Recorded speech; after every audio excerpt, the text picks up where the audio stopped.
سلام به همه دوستان بود. بچه خوبید؟ ببخشید به خاطر تاخیر ویدیو یه ذره مشکل اینا پیش اومد برام. سرما خوردم خیلی شدید، یعنی در حدی که صدام بالا نمیاد، صدام کامل خروزکی شده بود و الان فکر کنم بالای 20 بار من این ویدیو دارم روش صحبت میکنم. اینا که یکم صدام بهتر بود، خیلی وضعیتم بد بود. بریم سراغ اصل ویدیو.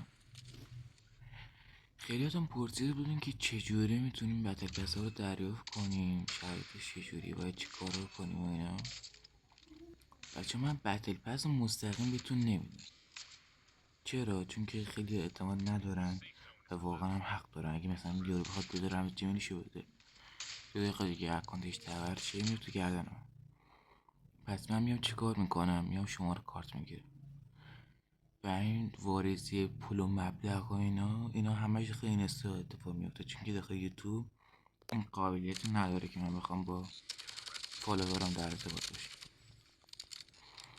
حالا اگه دوست داشتین لایک کنین، کامنت بذارین و اینکه هر کس هم کامنتش بیشتر از 3 تا بود قرعه کشی نمیتونه شرکت کنه، چون که کامنتش زیاد میشه.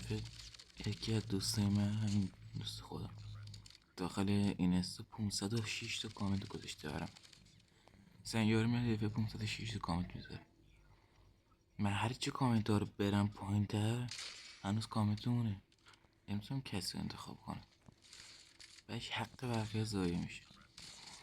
و اینکه خیلی هم اعتماد نمیکنن، که مثلا من دارم دروغ میگم، الکی میگم، فکر. من به خاطر اینکه بعد دستا اینو گذاشتم، به خاطر این بود بعد دستا که بتونم هم یک فالوور بگیرم، واقعیتش همین که اعتماد مردم رو جلب کنم.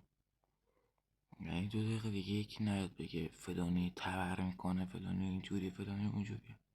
نه، خیالتون راحت. اول از همه میگم که فقط من شما رو کارت میگیرم بزنم به حسابتون سی پی آر، پولمون سی پی آر اینا.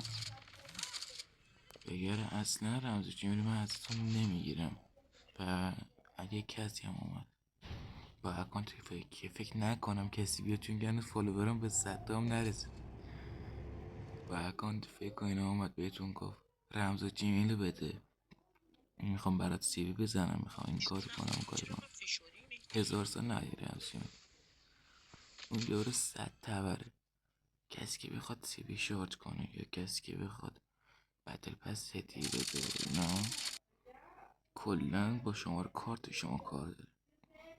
میگه شماره کارت بده، من اینقدر برات پول میذارم.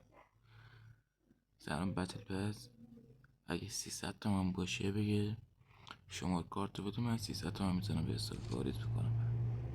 اگه 400 تومن باشه همینجوری. و یه چیز دیگه هم که خواستم بگم بچه، اگه درآمد یوتیوب هم فعال شه، یعنی در حدی باشه که من از یوتیوب درآمد آنچنان که مثلا حداقل درآمد میلیون داشته باشم، حداقل 10 تومن 20 تومن داشته باشم، به احتمال خیلی زیاد براتون پول گردونه میذارم. حالا تو بتل پس رو اینا بدیم، مردم اعتمادشون جلب کنیم، یه ذره اعتماد به ما داشته باشن. هنوز خیلی یه ذره به من اعتماد نداره، 100% اعتماد نداره.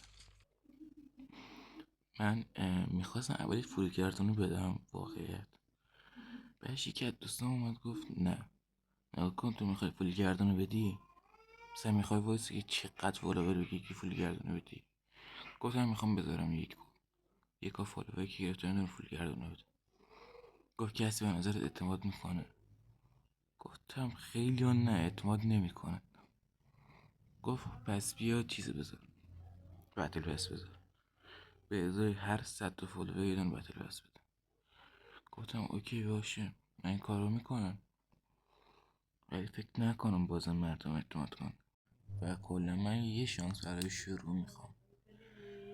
اگه یه شانس داشته باشم که بتونم اعتماد مردم یه جورایی جلبش کنم که مردم اعتماد کنن بهمون، فالو کنن و بذارن فالوورم به 100 تا برسه.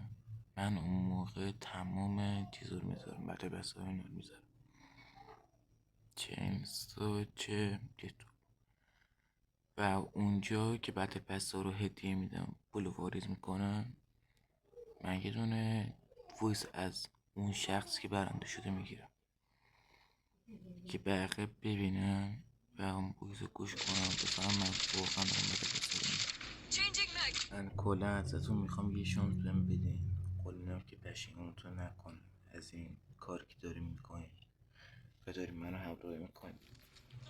من تا یکا شدنم نزدیک 20 تا بطل پس میدم، یکا شدن این استا یوتیوب هم با هم دیگه. خیلی خیلی ممنون میشم اگه یه شانس هم بدین. دمتون گرم. عشقین.